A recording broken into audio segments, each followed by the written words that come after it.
Let's talk about the unknown unknowns which the Royal Commission missed.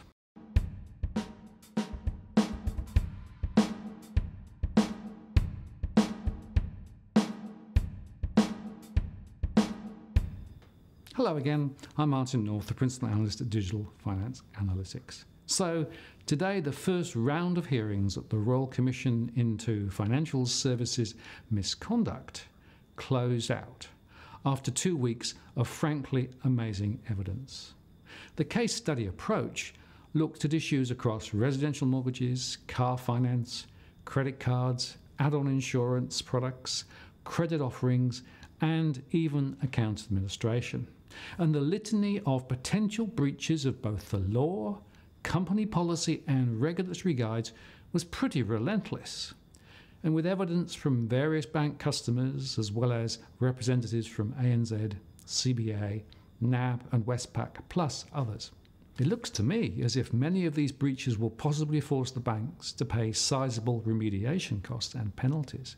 And weirdly, NAB, who was first up, probably came out the least damaged, despite the focus on their introducer program. In fact, their own whistleblower program brought the issues of fraud inside the bank and beyond to light. Some of the other players were clearly caught out trying to avoid scrutiny and seeking to bend the rules systematically to maximise profitability, despite the severe impact on customers. And they also tried to blame systems or brokers or executional issues. It was all pretty damning. We should expect extra remediation costs and even fines, together with a heightened risk of further individual or group actions. And it is not yet over. A number of industry practices will be changed, centering on responsible lending, including a further tightening of lending standards. And so we think credit will be harder to get, and this will continue to drive credit growth, especially for housing, lower still. In the final session today, in addition to legal breaches, there was also discussion of what conduct below community standards and expectations might actually mean. The case study approach brought the issues to the fore. Specific areas included mortgage broking, where this question was posed. Fourth, will the program of reforms in the mortgage broking industry announced by the Combined Industry Forum in 2017 ameliorate the conflicts of interest or any other issues that have been referred to in this case study? I'd also be assisted, I suspect, by submissions from parties generally about what's a deceptively simple set of questions to ask. Who does a Mortgage Broker act for? You can put it in three ways, I think, and the issue has at least three elements to it. Who does the broker act for? That might be seen as an inquiry about fact or fact and law. Two, who does the customer think the broker's acting for? And third, who does the lender think the broker's acting for? And do you give separate answers at separate steps along the way? If you do, what are the markers that tell you I've gone from a step where this set of answers is appropriate into the next stage where that set of answers is appropriate? So, who does a broker act for? Who does the customer think the broker acts for? Who does the lender think the broker acts for? Are there varying or varied answers at various steps? If there are, what are they? Sort of question that invites you have 3 hours in which to answer it. You may commence writing now, I think.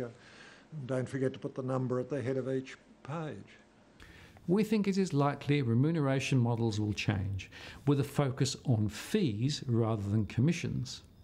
And this will shake up the industry, Insiders are already saying this could reduce competition, but we do not agree. Also take note that the banks tended to blame the brokers and aggregators, but they all have separate responsible lending obligations and they cannot outsource them.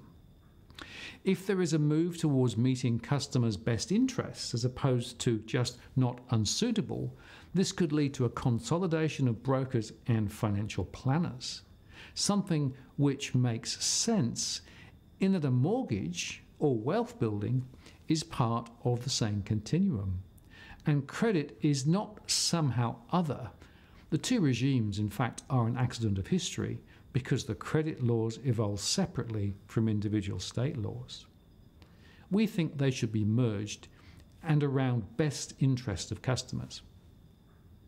But now to those unknown unknowns. Now, I don't think the poor behaviour resides only in the large players, which were examined by the Commission. Arguably, it's endemic across smaller banks and non-banks too.